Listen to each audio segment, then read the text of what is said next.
എൻ്റെ മോനെ എങ്ങനെയെങ്കിലും അവിടെ നിന്ന് ഈ കടഭാരത്തിൽ നിന്ന് വിസയോ എത്രയും പെട്ടെന്ന് വിസ എടുക്കാനായിട്ടൊക്കെ മോൻ്റെ കയ്യിൽ 5 പൈസ ഇല്ല. വിസ എടുക്കണം, ഈ മാസം പാസ്പോർട്ട് ഈ മാസം കൊണ്ട് തീരുമെന്ന് മോൻ പറഞ്ഞു. അതും ഇത് ശരി ചെയ്യണം, അവിടെയുള്ള കടങ്ങളുമൊക്കെ വീട്ടിൽ എൻ്റെ മോനെ എങ്ങനെയെങ്കിലും രക്ഷിച്ച് നാട്ടിൽ കൊണ്ടുവരാനായിട്ട്. വന്നു കഴിഞ്ഞിട്ട് ഞങ്ങൾ എന്തെങ്കിലും ഒരു പണിയെടുത്ത് ഞങ്ങൾ ജീവിച്ചോളാം. എൻ്റെ മോനെ അടുത്തില്ലാണ്ട് എനിക്ക് ജീവിതമില്ല. ഞാനും ഇങ്ങനെ വാടകയ്ക്ക് താമസിക്കുന്ന കാരണം കൊണ്ട് ഞാൻ എല്ലാ സാധനങ്ങളും ഇങ്ങനെ കെട്ടി പറക്കി വെച്ചിരിക്കുക. വാടക കൊടുക്കാൻ പറ്റാതെ വരുമ്പോൾ അവർ വന്ന് എന്നെ എപ്പോഴാണ് ഇറക്കി വിടുന്നതെന്ന് അറിയാല. അത് കാരണം കൊണ്ട് ഭയങ്കര സങ്കടത്തിലാണ് ഇങ്ങനെ കടന്നു പോകുന്നത്.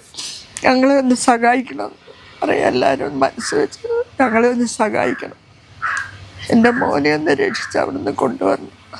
മോനെ ഇരിക്കാൻ പറ്റാത്ത അവസ്ഥയാണ്. ഇന്നലെ രാത്രി പറഞ്ഞ് ശരീരം മുഴുക്കനും സോറിയാസിൻ്റെ ഇതങ്ങോട്ട് കൂടിയിട്ട് മോനെ ഇരിക്കാനും പറ്റുന്നില്ല, ആഹാരം ഒന്നും കഴിക്കാനോ ഒന്നും പറ്റുന്നില്ല. അങ്ങനത്തെ ഒരു അവസ്ഥയിലാണ് ഇപ്പം മോൻ അവിടെ ഇരിക്കുന്നത്. മോൻ രാത്രി വിളിച്ചിരുന്നു. ഇവിടെ ഒരു പാർട്ട്ണർ, ഒരു ചെറുക്കൻ്റെ അടുത്ത് കുറച്ച് 3 ലക്ഷം രൂപ എങ്ങാണ്ട് മേടിച്ച ഒരു പാർട്ട്ണർ ഇവിടെ ഉണ്ട്.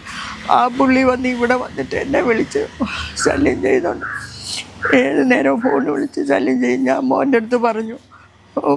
അവസാനം അവിടെ ഒരു ചെറിയ കടയുണ്ട്. ആ കട ഈ വിസ ഇതും എല്ലാം പുതുക്കി ലൈസൻസ് എല്ലാം ഇത് എടുത്താലേ മോൻ ആ കട വിറ്റിട്ടുള്ള കുറച്ചുള്ള കാര്യങ്ങൾ ചെയ്യാൻ പറ്റത്തുള്ളൂ.